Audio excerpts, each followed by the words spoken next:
All right, this is making it stretch. How to make a little bit of music last a long time. I'm mostly pitching towards both developers and music people in terms of how to get the most with an indie budget, because a lot of times games come at me and they're like, oh, we want just a ton of music, but we don't want to pay much. I'm like, one of those things is going to have to give, because like there's only so much work I can do and also pay rent, things like that. So I've had to come up with some interesting solutions over the years. I'm not going to get into the contract-related solutions and business end of things unless you guys really end up wanting to just talk to me afterwards. There's a lot of negotiating wiggle room, and another thing to keep in mind, if you're looking ways to leverage your music person to work more, I recommend finding ways to advertise for them. All right.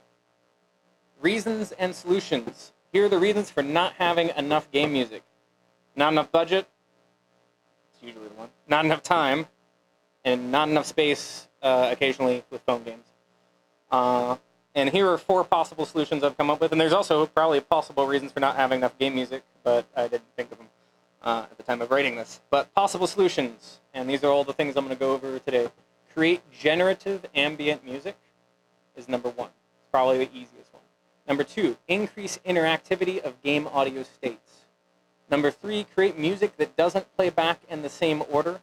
And number 4, build music within the middleware itself for extended replayability. So we're going to go over how all of these work one at a time. Creating generative ambient music. So a great example is, have you guys played Portal 1? It's not quite a lot going on, but it's just kind of spaced out. So it's terrific for relaxing games where you don't want to give too much of a mood, and it's great for horror games where you want to give kind of a creepy sense of foreboding, but it's not, I don't want to say it's bad for most games, but we do associate games, I think, especially because of the early days of games, with something more lively than ambient music. So a lot of it is, this whole talk is about getting the most about music from games. So one thing I want to focus on is perceived length. So most ambient tracks feel 8 to 15 minutes long. They don't change enough for them to ever feel longer, even if they are effectively longer. Or you could make a 45-minute track that does totally different things. I find it doesn't matter. It's going to feel 8 to 15 minutes long.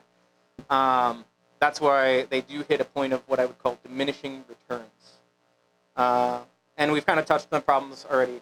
Ambient music isn't necessarily great for people getting in the mood of the game, except for horror games and except for puzzle or relaxing games. It's generally neutral most of the time.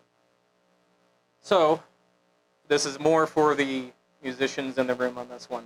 Quick how-to when it comes to ambient music. Create a thick jazz chord. What's a jazz chord? Google it. Perfectly, one with a slow attack, so you can take violin, synth pads. If you can get a piano patch, you can just mess it up yourself. Point is, you can use a program in fmod or Wise.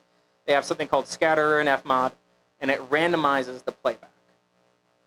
It'll generate the notes in some random way, and you can fool around with the speed at which it generates, how it pans it, all sorts of other things. Use additional instruments to add occasional flair. I'm going to go ahead and show you what that might sound like. And the interesting thing is, in some way, I mean, I picked the notes, but I didn't write this music, traditionally speaking. The audio.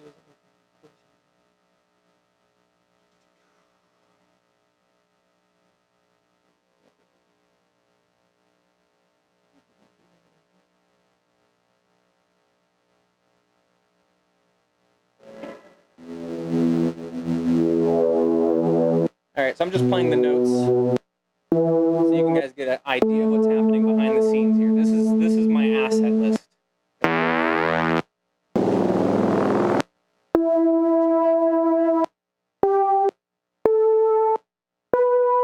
a very patient person, you can tell.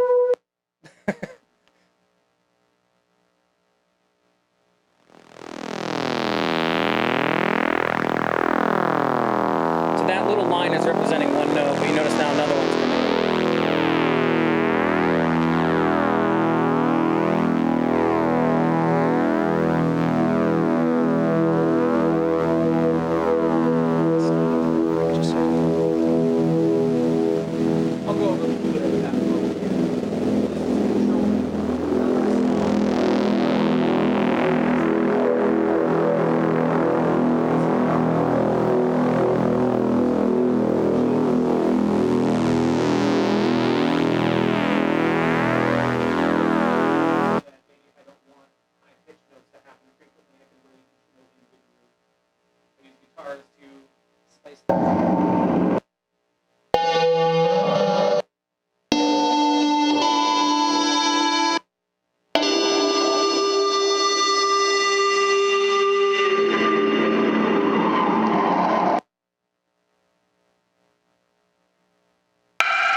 Generative ambience is the easiest way to just get a ton of music with, frankly, surprisingly little work.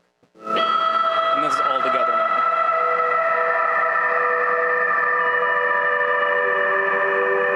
And in theory, I could effectively, I hit play, and you're going to get music forever.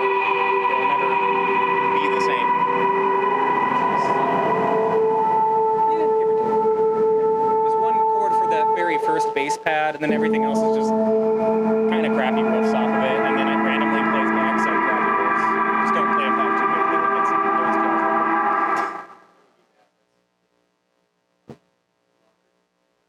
I made all the sounds with either synths or my guitar.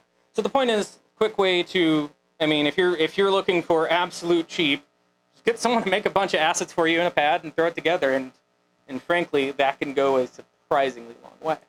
But you've already made the ambient pad, why not increase the interactivity of game audio states? There we go. So you've already done that. So I feel like a lot of us are familiar with these concepts, but just to make sure, I'm going to go through a lot of examples here.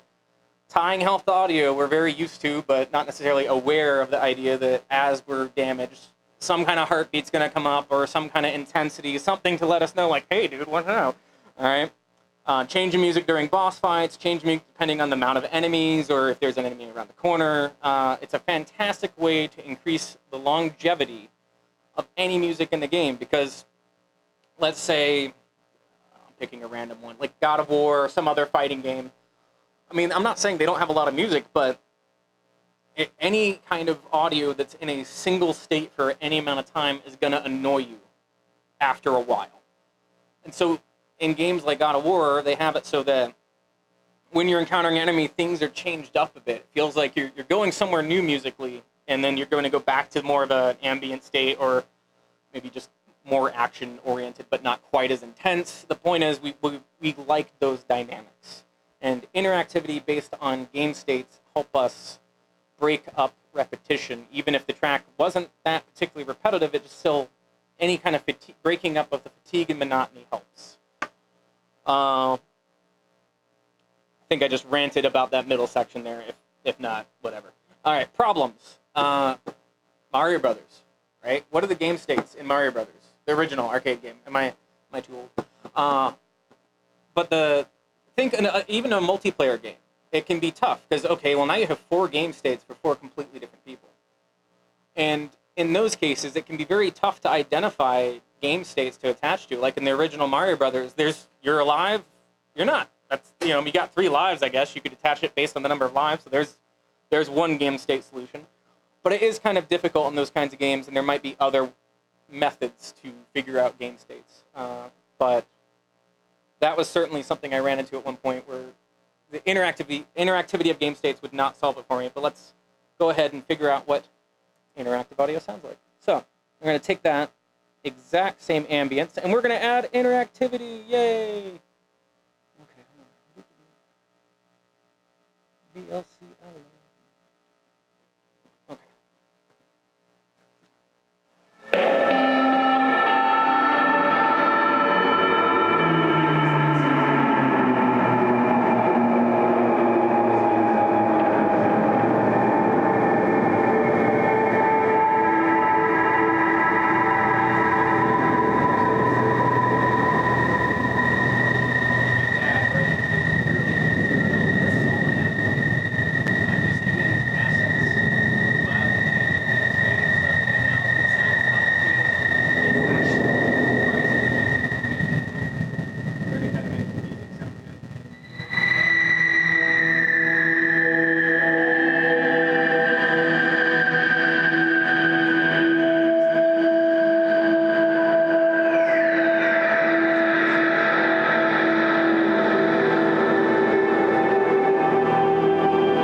changes of game states. And the nice thing about generative ambience is it's surprisingly easy to add game states to it, because you just change up all those settings that you just figured out. Like, I could make it so that it generates less pads, or I could just take the pads out, or I could, there's even crazy stuff you can do, like changing the pitch of the pads if you really wanted to. That can easily sound quite cacophonous, but maybe that's the point. So that's a good example of trying to make something fairly simple, and you've already gotten hours of music out of, frankly, the equivalent of 5 minutes worth of music's worth of work. Uh-oh. There was a formatting issue here. Whatever. Pretend that is totally better looking than it is. All right, so now we're going to come back to the Mario problem, or the original Mario problem, not Super Mario. I had a game I was working on called Extreme Exorcism, and it was a kind of Smash Brothers single screen kind of beat 'em up game. But there just weren't many game states. You had maybe 3 lives, classic arcade style, and I didn't necessarily want to change the music based on the amount of lives had, because there was ways to earn lives back, and I don't know, it seemed like it would take away from that classic arcade feel, potentially. But also, if I had more time, I probably would have more experience, more time. But I decided to do something different. I wanted to create music that played back in a randomized order, called chunks.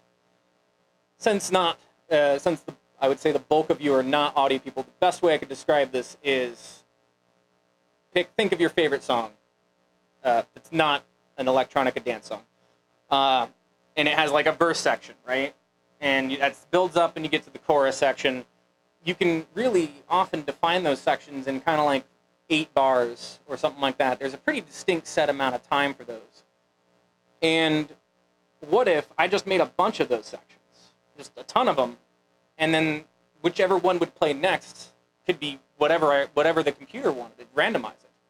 My theory was, and I don't even think it's me that came up with it. It's not like I invented this stuff, but the idea is, when you play a single looping track, and I knew that wouldn't work for this game because it's an arcade-style game. You're supposed to sit down and be able to play it for hours. Again, they didn't have a huge budget. So the idea is, if I had a single looping track that was 5 minutes long, no matter what I make, I can make the best track you've ever heard in your life. It's going to be annoying in an arcade-style game after I played it for an hour, and there's this one track on one level. And I'm just like, oh, that was great for the first 15, 20 minutes. The way we can help that, though, is reduce the brain's ability to track. So, like, if we have the inability to know what's coming next, the music effectively sounds longer because we lack that expectation. So I extended that idea when I first tried to make it. Let me go ahead and cover the problems. I don't want to miss this part. Problems: lack of control. So it can be hard to kind of figure out what does and doesn't work until you try it. It's almost impossible to port things over to the style. So you gotta write from scratch with this stuff in mind. It also means, which is fine, you want to pay your composer, hopefully. And it also means you're somewhat tied compositionally because you want to start and end most of your 8-bar phrases roughly the same. So you're a little tied there. So my main example here is Extreme Exorcism was the first game I tried this on. Have one repeating event that randomly played back chunks of music. The problem I encountered very quick, which is it was completely uneven in tone. I had written some stuff that was exciting, but some stuff that was kind of like more verse. It turns out if you're doing something like this and you kind of think to yourself, verse, chorus, if you don't have some kind of format, it does in fact break the brain. And I call this macro chunks. Even though we're randomizing it, our brain can still tell this part's exciting, this part's not exciting. And so I think my solution was to do an A-B format. So what our brain makes sense is if we follow format, say verse, verse, chorus, chorus, or verse, chorus, verse, chorus. These are all formats that are really familiar to us in a broader sense. Even if we don't know it, most of us have turned the radio on or heard a hit song before. And so without having any kind of sections to plan these in, you'd get verse, chorus, chorus, verse. And it's absolutely off-putting. So once I decided to go to the ABAB format, or the verse, chorus format, it fixed all those issues. I could write with that in mind. It gave it a familiar sound that people are used to when it comes to popular music. And I would estimate that because it was randomized from a 5-minute, 3 to 5 minutes worth of music, but the playback order was randomized, instead of sounding like the 3 to 5 minutes of music it was, I personally feel like it felt like 15 or 20 minutes. And if you were to do the math, it's even more than that. I highly recommend it, and if you're already doing music in a DAW and porting it out and you're making it loop-based, it's not that hard to readjust your brain to writing music in this style. And if your composer, if whoever you're working with as a dev isn't used to it, it's not that hard to talk them into it. So let's go ahead and go over what that sounds like. Macro chunk. Uh-oh, I have 2 of them here. I misnamed one of these. Let's go with I'm going to go with the macro chunk. Spoilers, there's undercutting chunks.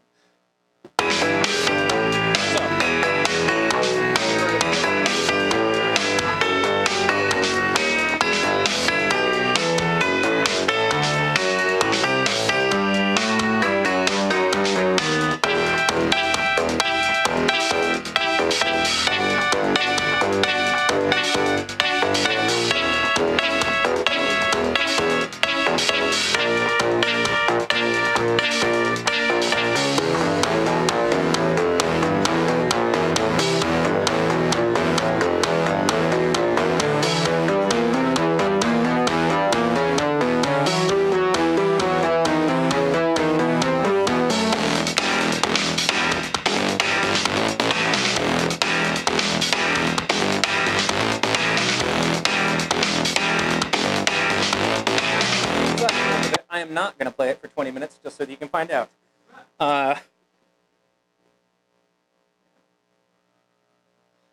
So before we go to the next part of this, does everything I've said made sense? And more importantly, did that part make sense? Are there any questions on that part? I want to make sure I'm not... Okay, yes.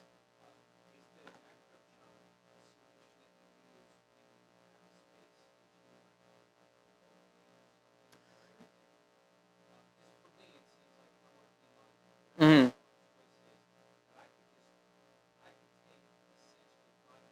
Mm-hmm.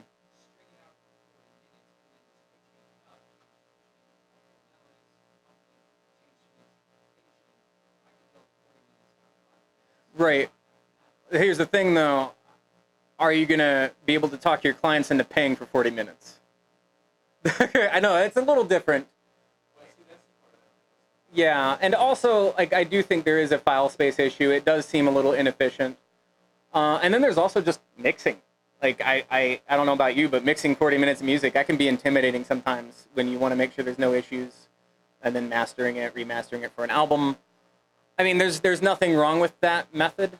I like the fact that in theory here, I actually might get more than 40 minutes. You could probably do the math in terms of the combination possibilities. But in the end, I think 40 minutes worth of music is good. I think this is more efficient, but I don't think either one is better or worse. If you feel more comfortable doing it in your DAW and you don't mind not charging your clients more money, I think it's a totally a fine solution, actually. There's nothing inherently wrong with it. And I do think part of the joy of this is seeing it work. But this is also, there are problems. There were pieces I had to take out of that because, oh, they sounded great when I wrote it linearly, and it just doesn't work when I hit it on random. And it's like, oh yeah, that just doesn't feed right into any of those other sections. So delete that one chunk out of it. But for the most part, once you get used to it, and it's surprisingly easy to write. And I think the other thing is it keeps that stagnant feel, which ironically I'd normally avoid in a linear track. But this forces me to write a lot of stuff in a stagnant feel, never dropping the vibe. Because if I do, boy, will you notice when it's randomized. Because it comes out of nowhere. Oh, that transition makes no sense. All right, I thought I saw one more hand raise, yes.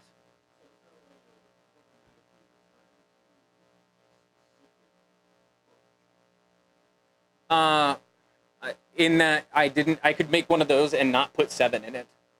But if you mean what I would do is I'd probably increase the statistical probability of that particular chunk playing. Or you could just write 7 slightly different versions of that chunk and increase the statistical probability of doing it that way. Yeah. There are a lot of options in fmod. There are limitations in fmod too. Also, before I forget, I highly recommend fmod. Fmod is not paying me for this. But fmod is free for indie games. If your budget is underneath $100,000, there's no reason not to use it. Wise is also free for indies, but there's an asset limit of 200 or something like that, which makes me feel a little more hesitant to use it. But if you happen to know ahead of time that your game is going to have very little assets, then I think it's terrific to use it because it's, generally speaking, I would say it's more full-featured than fmod. But I think fmod's a little easier to use, intuitively to use for a music person. Was there another hand? I want to make sure before moving on to the section. Yes.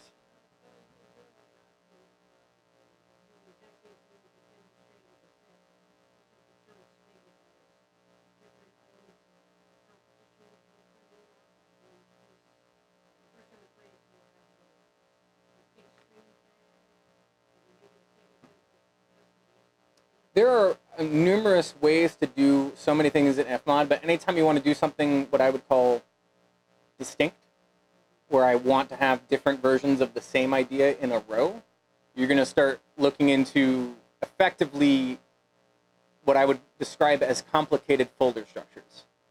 So right there in that one, I swear the speed at which I made it was drag all of my files, 1, drag all my files, 2, hit play. Like it's not at all hard. But the minute you start wanting to make specialty moments like that, you're going to have to drag files for each concept that you want, which is not that hard, but it does mean organizationally it adds a lot more work.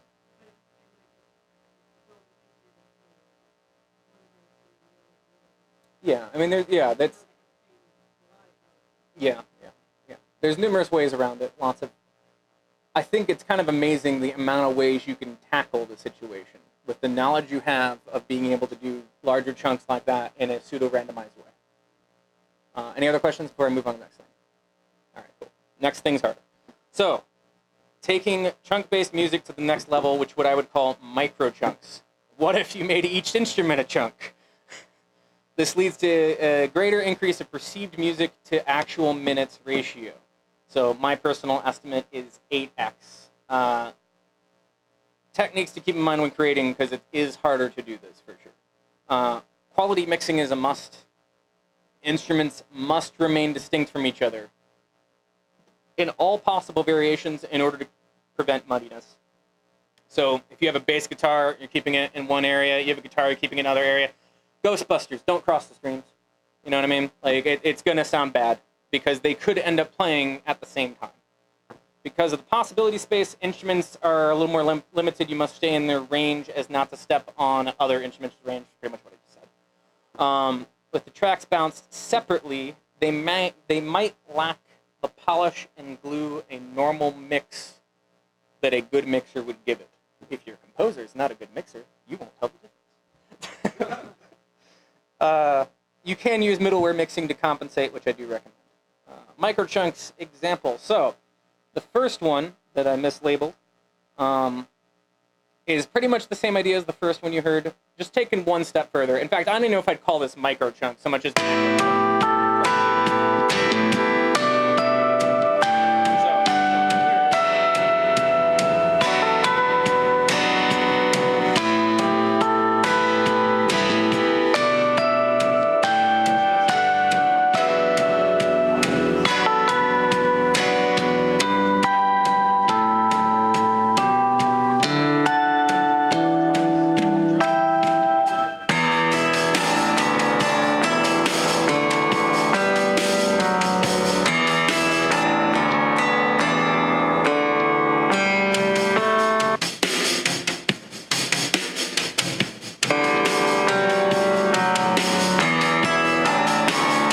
not only do I have a large amount of perceived amount of music from just one chunk randomly playing, I've now multiplied that amount of time significantly by multiplying the previous amount by the next amount. Like, it's crazy.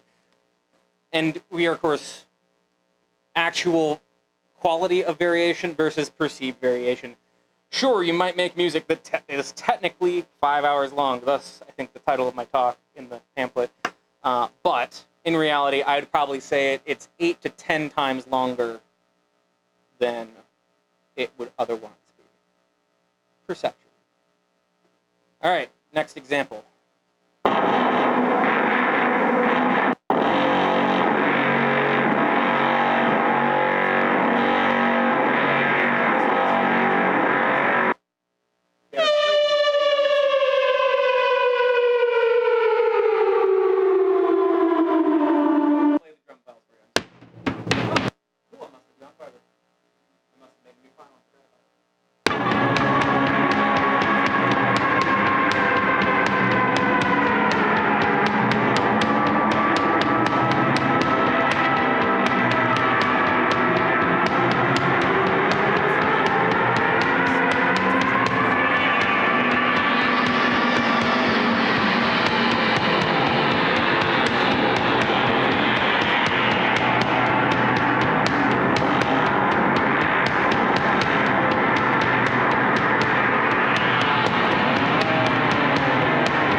Doesn't sound like it. That sounds like one piece of music to me.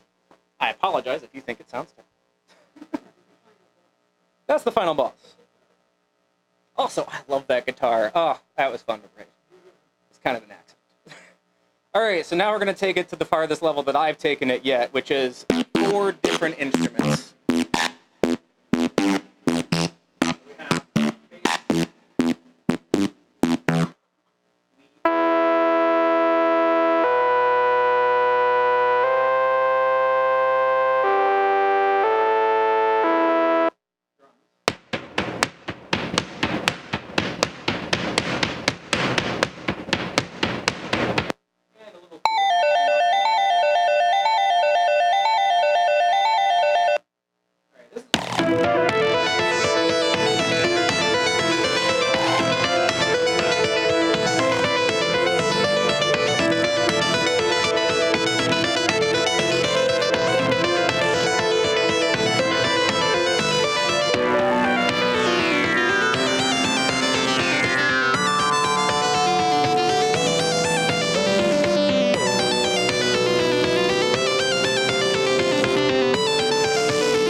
Hopefully I gave you a good idea of how that works.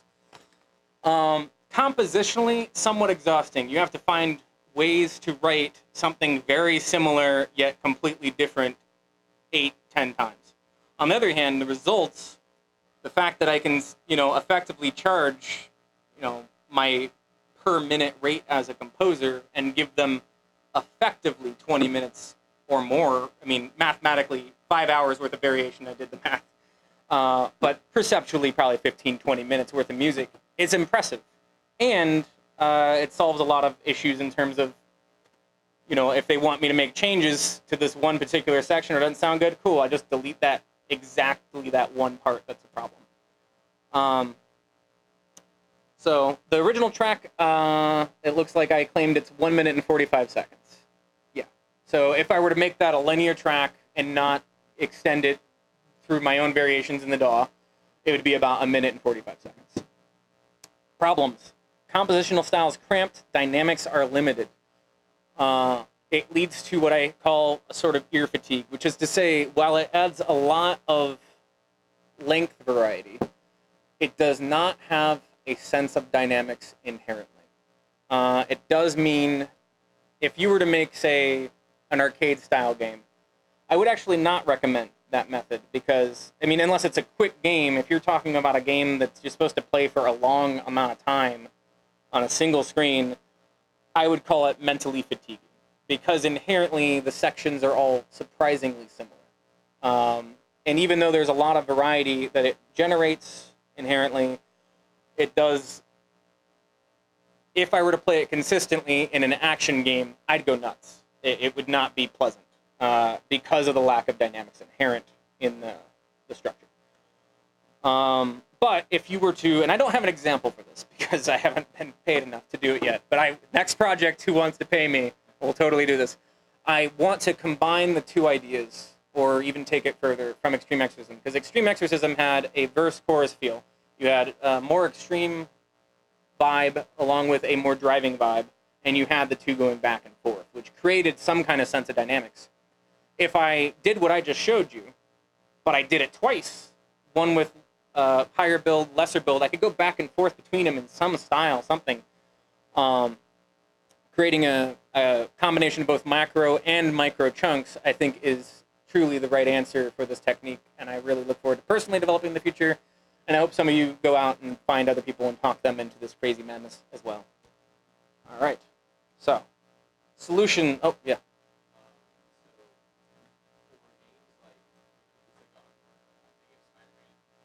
Mm-hmm.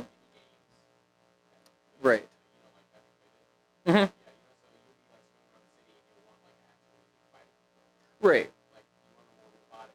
Mm-hmm. Mm-hmm.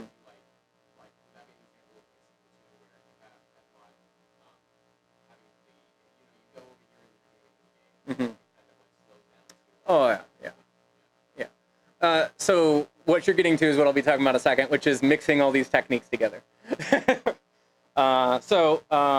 Let's talk about the next part.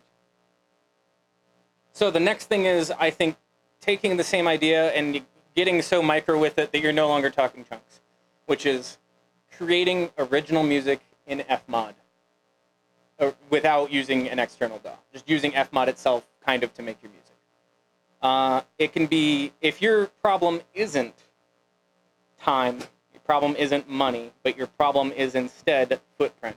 So cell phone games or other similar, if you just want your download to be incredibly small, this is something to look into. It can be a very interesting way to work on music. It's fun, it's experimental, but it's also non-intuitive, so I have much harder time predicting how much time it's going to need to make it, or even the elements I might need to work with. Problems. While it can lead to a lot of variety with an initially small work, the ability to create something larger with a bigger dynamic and feel quickly evaporates.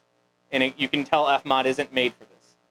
I do think it's a fantastic solution for things like pause menus, intro screens, mini games. There are a lot of things that this is perfect for, where you can just make music in fmod. So how's that work? I'm going to start with a very simple example.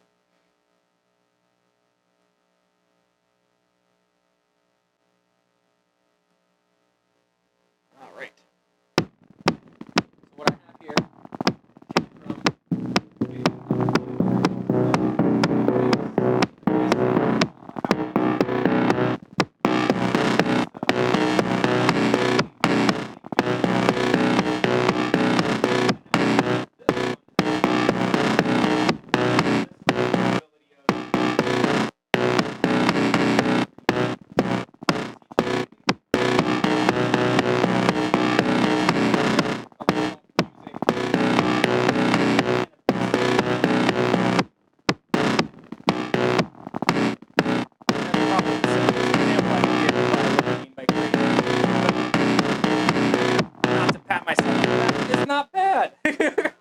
It's not bad, and you could totally use that for a mini game or something, and you've used the tiniest possible footprint while creating additional assets where you can make other music from it. So let's take it a little farther.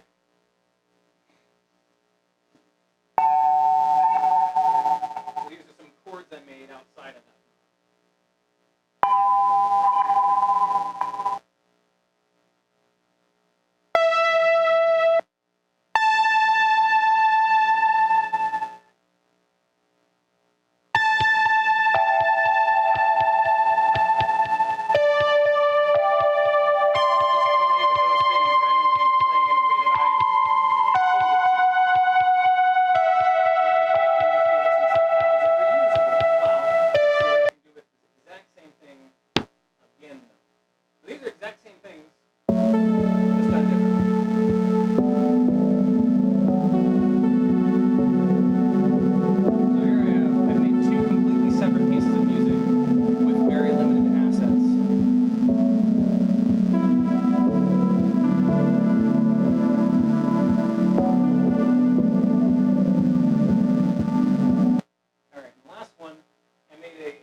are in it and where I want them to play. I want them maybe the first downbeat one to have a 40% probability and maybe other ones to have higher one. Yes.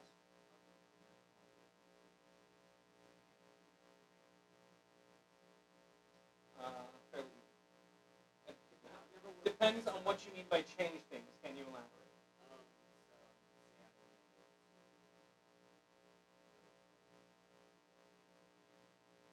So that can be a little more rough. It depends on how you want to go about it. So there's little tricks. So for example, you can. All right. I know you can adjust the attack of an instrument with an fmod. What I cannot remember is if you can right click on it and then make it so that you can control it externally.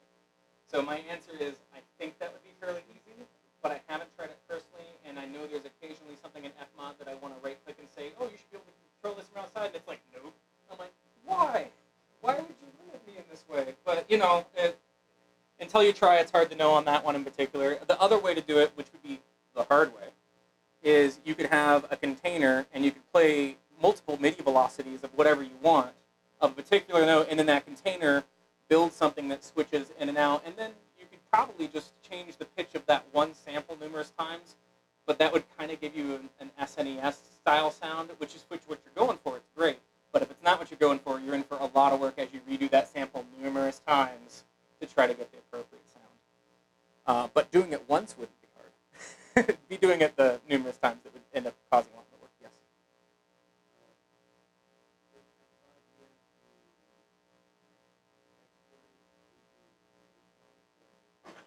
There is a hookup in Unity for it. I believe there's one for Unreal as well, and I have not the slightest clue from other game engines. I've heard it's easy, but I also don't do enough programming to know for sure. But I do know there is a plugin option for Unity. But I do know also that I've heard it's annoying to try to use it and Unity's built-in sound engine. So I've heard you kind of have to commit. So if you're going to use it, you got to use it all the way. Say what now? Oh yeah. All the stuff you do in fmod, and I've heard you can even link it so that you can work in the fmod in one window and literally play the game in the other window and make changes to it. I'm not there yet. Like I would like to be. Yes. Yeah, but I mean, in my case, it's the same person. But in other people's cases, yeah, you'd have to have another person, and then it could be a little rough. I've tried working in fmod and trying to do like import lists, but the truth is, you're probably gonna. It works well with online share systems. It doesn't work well if you're trying to merge later without that kind of online share system. I would recommend in general not trying to figure out ways to merge projects.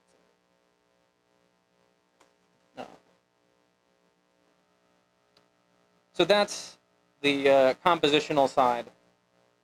There are so many possibilities there. I'm so excited, but I'm not there. I mean, yeah, I'm very curious to where I'll take it and where others will take it in the future, but I also know fmod wasn't made for it. And I know if you're really interested in doing that more, I would look into Wise, because I know they've explored the future of that significantly more than fmod has. There's also something nice about doing it in an engine that's not meant to. But if you're under time constraints and you want to learn to be a professional and other things, might want to just look at Wise. All right, bringing it all together. My big takeaway, my biggest recommendation is use everything I've just taught you together. Use the interactivity to decrease repetition and any kind of feeling of fatigue. Use chunk-based audio to decrease repetition in more active music. And make it less predictable. When appropriate, use ambient music or more subdued music. Be aware of the macrodynamic issues between game states. And when possible, consider making the song an fmod itself because it's fun. But also, I think it's a genuinely smart way to make menu music shops and other small areas. I think it's a really good idea to explore. So bringing it all together, I have two examples here.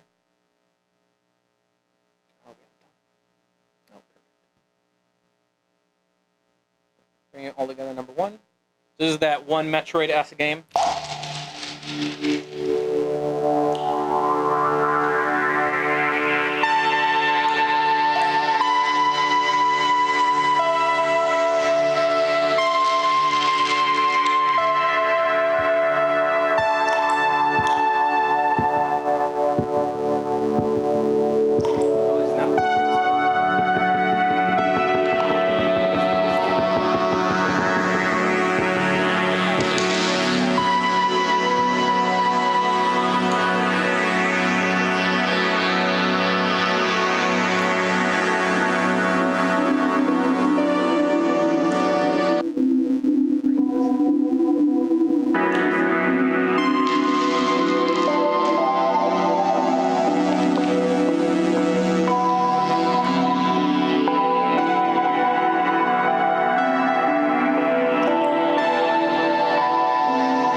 The problem is if you don't convert it to a percentage state, or if you decide to do crazy things like going 0 to 2, like I don't know how to help you there. But there is an issue, like if you want to add stuff, but you don't want to do any changes, then you have to like, hey, programmer, dude, can I get you to do 0 to 2 on this instead?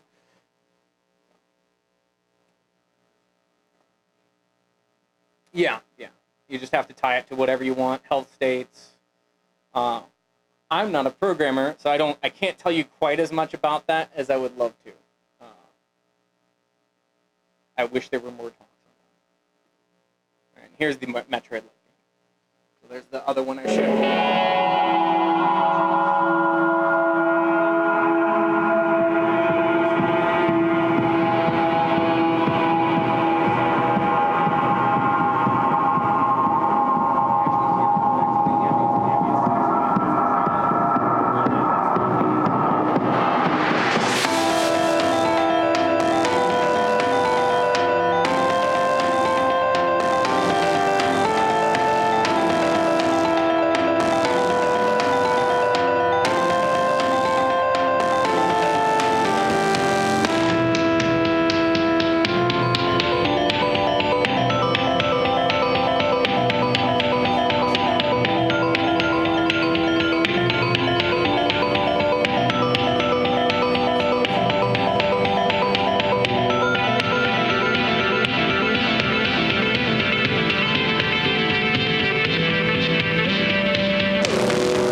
Think is a pretty good example on how you can take 10 minutes of music, 15 tops, and make an entire game's worth of music out of it.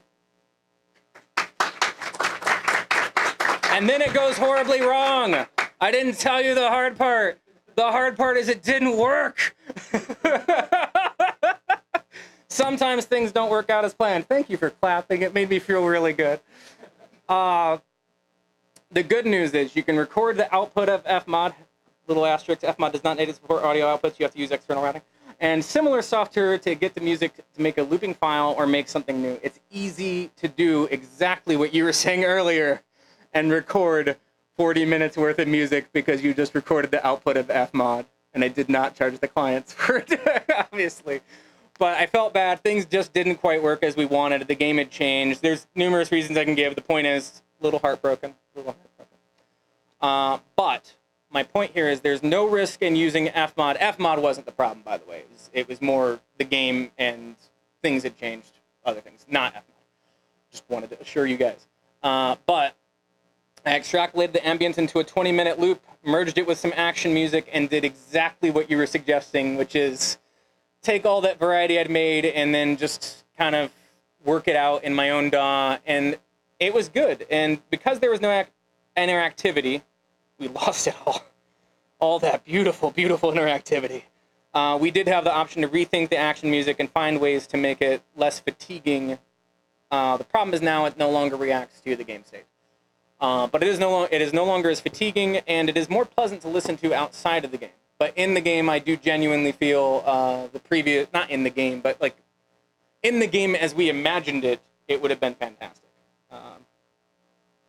Ended up with music that's better in isolation, but maybe music that wasn't as geared towards the game as we could have had we had a little more time. Unfortunately, I think I put all my demos of what that sounded like on my thumb drives, which ended up not working today. This was all from online. And so I do not have that demo to share for you, I think. It's a shame. Let's see. Oh, that's not the right thing. I was hoping for a stereo jack to get my phone input. Do we happen to have a stereo input here for just like a 1/4 inch? If it's don't worry about it. The point is, it sounded great. Use your imagination. There you go.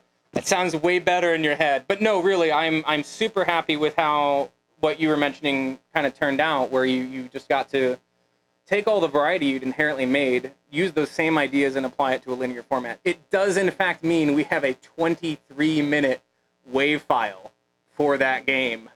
I'm not sure that was really what they were looking for.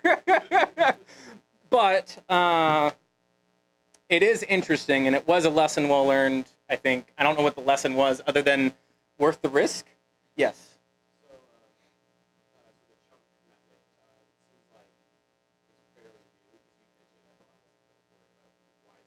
The chunk method isn't, I don't think, as new. I don't know. You know, the truth is, I should probably talk to more game audio composers and see how many of them do this. But I think the chunk method isn't that unintuitive. It's the song composition inside fmod method that it is clearly not made for. And that's the part that Wise has smartly started thinking about.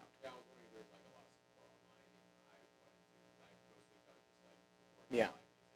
There's some talks by the guy who did Peggle 2, and that uses the building songs in Wise idea and works a lot with it. And if you go look up his talks on it, I'm certain you will learn way more from him than you will from me on that idea. But it is truly fascinating how much you can do with that concept. So, lessons learned. Push for fmod and other interactive audio middleware. It's never a loss. There's an escape plan. It's not that hard. It's a little annoying and heartbreaking. It's not hard, though. Even if it doesn't work out, it's easy to port back into linear files. Even with the ultimate randomized pool of audio chunks, fatigue will still set in due to the lack of macro dynamics and changes. Consider making more macro containers over making more varieties at a certain point. So, for example, most of my tracks had about 7 different options that you could have hit. I do not think that would have been better had I gone for 13, 15, or 20. I think, 7 to 10 is fine. At a certain point, though, you're going to get more variety after of just creating another macro block than you ever would out of creating another one of the tiny parts within it because of the fatigue thing. Generative ambience has a point of diminishing returns as well. That first ambient thing I showed you, what I didn't show you was the amount of fooling around I did, adding stuff to it, when it didn't need anything added. You just get so excited working on things, but there's just this point of diminishing returns. It always sounds like 8 to 15 minutes. Like, you'd be much better off working on just like exactly like the macro chunks and micro chunks. You're better off working on another ambience than trying to make one ambience somehow have more variety. It has the variety. You make it sound right, and then you move on. Do not try to make it have more variety. Also, someone tell me how you make syllable soundtracks out of this. I'm still figuring that out. I have no idea, really. I would love to hear thoughts on that later. And part 5, audio middleware can lead to great return when it comes to the amount of audio project has the budget for. Oh no! Contact info! Yay! Also, a huge thanks to Michael Garrett Steele. He co-wrote a solid half of that. He co-wrote all of the action and boss music with me for the micro chunks. He's been really awesome. He was supposed to be speaking here with me today, but he couldn't make it. So check out his stuff too. He co-wrote the Nuka-Cola song. Also, thanks to the creators of the game Outpost Delta, which half this talk is from, and thanks to Golden Ruby Games. I think they're gone now, but they were the first to let me do some really wild stuff in fmod. So. Cool. Any questions?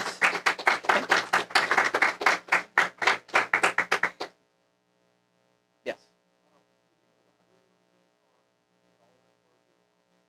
No.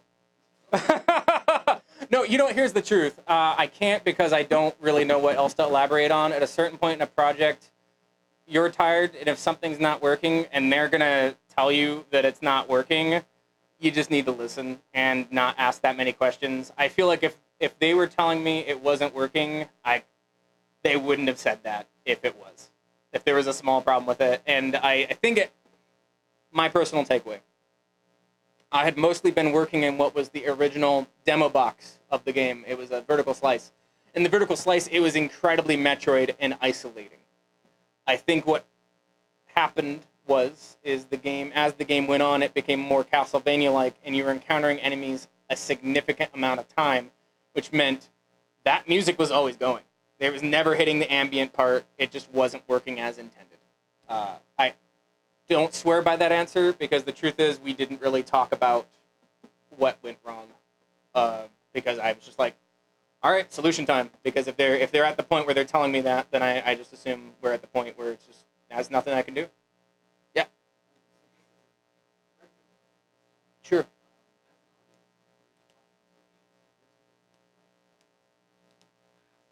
I really want to know what their favorite board game is.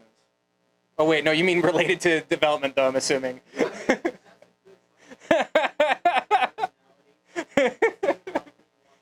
Right.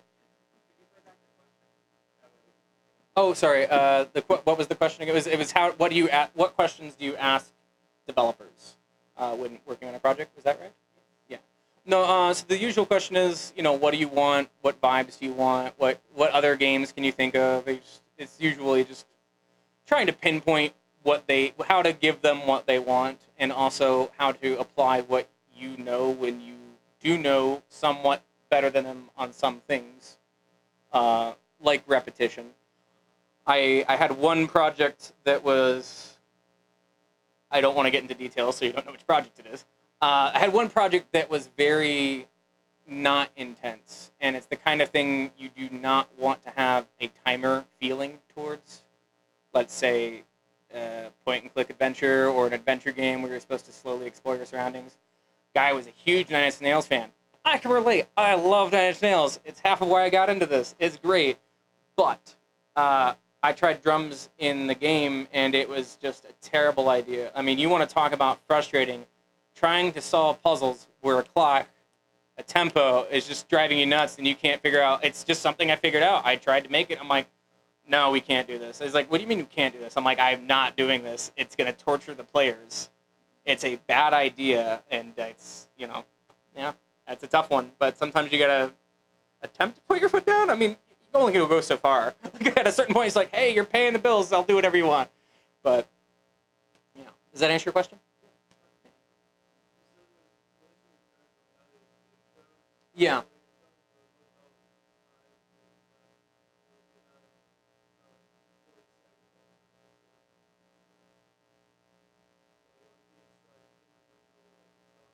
Oh, I think that definitely extends things, is having longer chunks. But there is also point of diminishing returns there. At a certain point, you've got away from the whole point of making things less predictable. I don't know what that point is yet. I'd guess 45 seconds. Like if you're doing large chunks that at a certain point, yeah, you'll lose the return there. I think the real takeaway there, though, is to do more macro blocks. Sort of how I was showing with the verse chorus and extreme exorcism.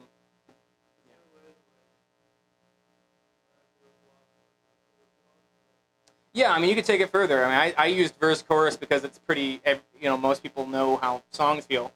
You could do A, B, A, B, C, A, B, C, D. You could do all kinds of weird formats. You can create macro patterns however you like. In fact, you could do some weird ones. You could have exactly what I just said. You could do A, B, followed by A, B, C, followed by A, B, C, D, and then just have that whole thing repeat, where D is only occasionally heard and A is constantly heard. And you can do all kinds of interesting combinations. Yeah. And I think that's going to add more variety than adding more into one container would do. Yeah. Mm. Also, I made that term up. If anybody knows if there's an official term for that, let me know. I don't want to have a bunch of comments on YouTube like Nate doesn't know what he's talking about. He's a terrible teacher. Like, I don't know. Maybe there's an official term for that. So.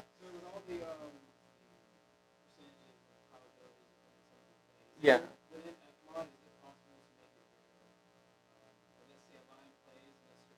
Mm-hmm.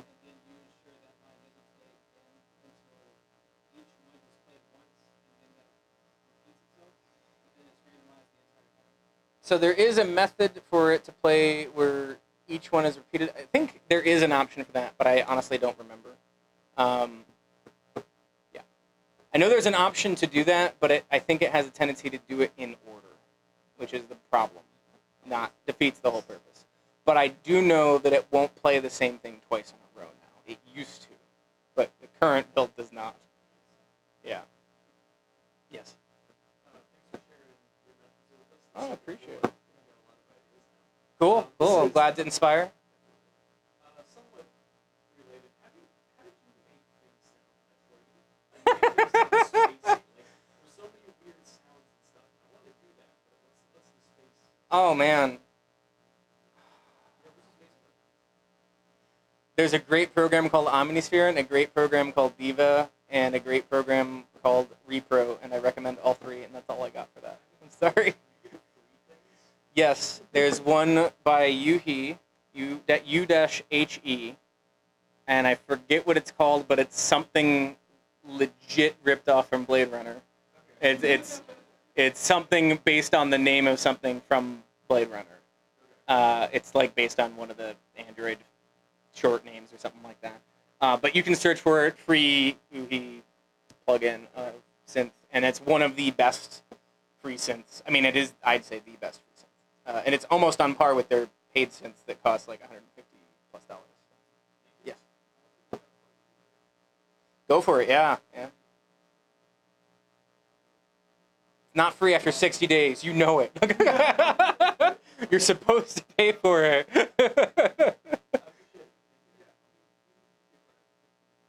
Yeah.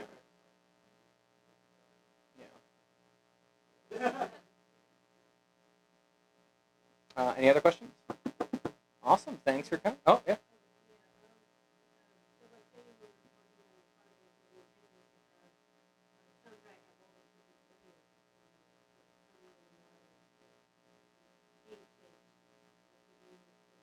Mm-hmm.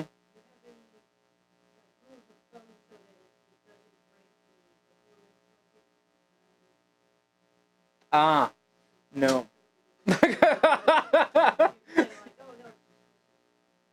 I will be honest. When it comes to the more developer side of things, I wish I was a little more competent. The truth is, I probably don't care about performance as much as I should, and a large part of that is I've been blessed or cursed with mostly working on indie games, where they're often 2D and don't have to worry about performance as much inherently. But there are occasionally issues where, yeah, you should keep that in mind. And I have a tendency to have the sky's the limit mentality, and you could tell by some of the weird effects I was doing there. I am positive that was probably hitting the performance budget more than a AAA game with high-end graphics would ever allow me to do. Yeah. Mm-hmm. Mm-hmm.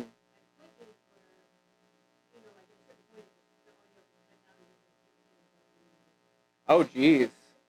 Yeah. Yeah.